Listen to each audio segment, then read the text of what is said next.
Welcome to the Wicked Majesty channel. Tonight we are going to dive into the spine-chilling horror story that will leave you with goosebumps. This story is called Demon Child and is not for the faint-hearted. If you are a fan of horror and the supernatural, then you are in for a treat. Join me as we explore the terrifying tale of a child possessed by an evil entity. Get ready to be scared as we unravel the dark secrets of Demon Child. They were out for their usual Saturday night drive. Matthew was driving, and he and Natalie listened to their favorite songs. Matthew had just gotten a new job down by the creek in Charleston, Arkansas, and it was much better than where they were before in Ecorse, Michigan, away from the city. It was peaceful.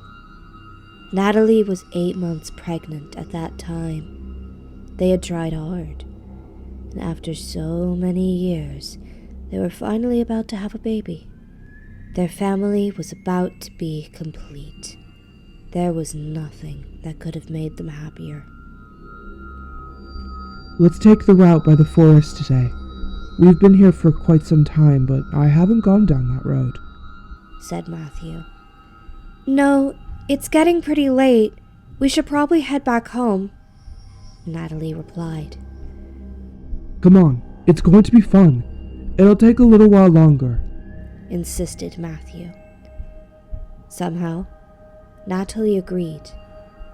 Somehow, he'd be able to convince Natalie for stuff like this. And that's what made her fall in love with him. They got to the forest road, and immediately it gave Natalie spooky vibes. It had big, thorny branches along the railings, and it felt as if they were put there on purpose to keep something out. So they were driving along, when all of a sudden the car got a flat tire. Oh great! Out of all the days, we had to get a puncture today on this damn road, Natalie exclaimed.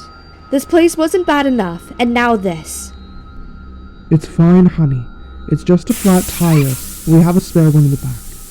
You wait in the car, it'll just take 5 minutes, said Matthew parked the car on the roadside and got out to change the tire, while Natalie sat in the car and listened to music while using her phone. A couple of minutes passed by, and Matthew was still changing the tire when Natalie saw someone in the distance, right in the middle of the road, standing there, looking out at her, and it spooked her out. She called out Matthew. Hey, Matthew, do you see that? There's someone over there. Where, honey? Matthew asked. Right there in the middle of the road, she replied.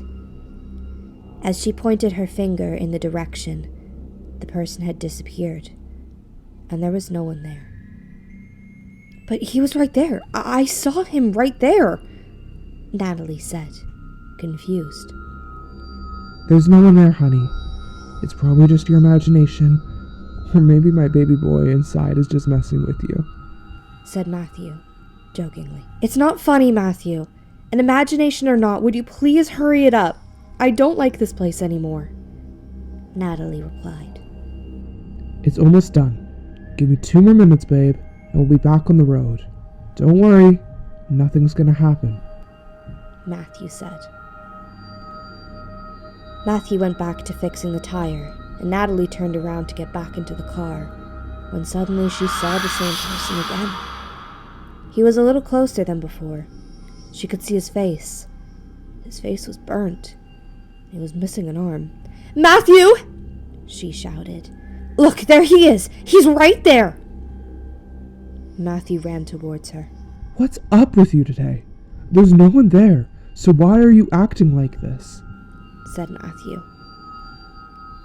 As soon as Matthew came, the man had disappeared again. It was as if she could only see that man. Natalie got scared beyond compare and started to beg Matthew to hurry it up. It's done. I've changed the tire. We can leave, babe, said Matthew as he tried to comfort her. They drove off from that road as fast as they could, and that night Natalie couldn't sleep, as she kept getting flashes of that face in her dreams. After that night, she fell ill for a couple of days. Matthew took a week off from work to look after her, and they used that to spend time together. A few weeks went by. Natalie had forgotten all about that night. She was due any day. Matthew was at work, and Natalie was busy doing her daily chores. Natalie's Aunt May had come to give her a visit and help her around the house. It was almost noon, and they were going about their work, when all of a sudden Natalie's water broke. She and her aunt rushed towards the hospital. Natalie called Matthew. "Matthew, get to the hospital! My water just broke!" An excited Natalie said. Please, don't tell me this is one of your jokes. Matthew said, surprised. "Of course I'm not joking. I'm on my way to the hospital right now. Aunt May is taking me there. Get there quick!" replied Natalie. I'm on my way, honey. Matthew said excitedly. Natalie and her aunt were going to the hospital, when suddenly, Natalie started to feel excruciating pain. Her aunt started to drive faster and told her that she was taking the forest road as it was faster to the hospital. As soon as Aunt May mentioned the road, Natalie started to get flashbacks, but because the pain was so much, she didn't concentrate on them. It was getting dark, and they had reached the forest road.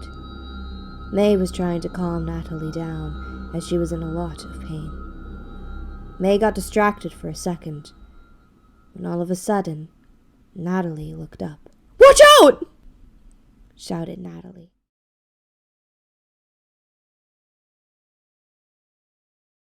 Thank you for watching my video about the horror story Demon Child. I hope you enjoyed listening to this spine-tingling tale. If you're a fan of horror, be sure to check out my other videos on Wicked Majesty channel. Also, come back next Friday for part 2 of the story. Don't forget to like and subscribe to stay up to date on my latest content. And remember, be careful of what you wish for, because you never know what kind of demons you might unleash. Until next time, sleep tight, don't let the shadows bite.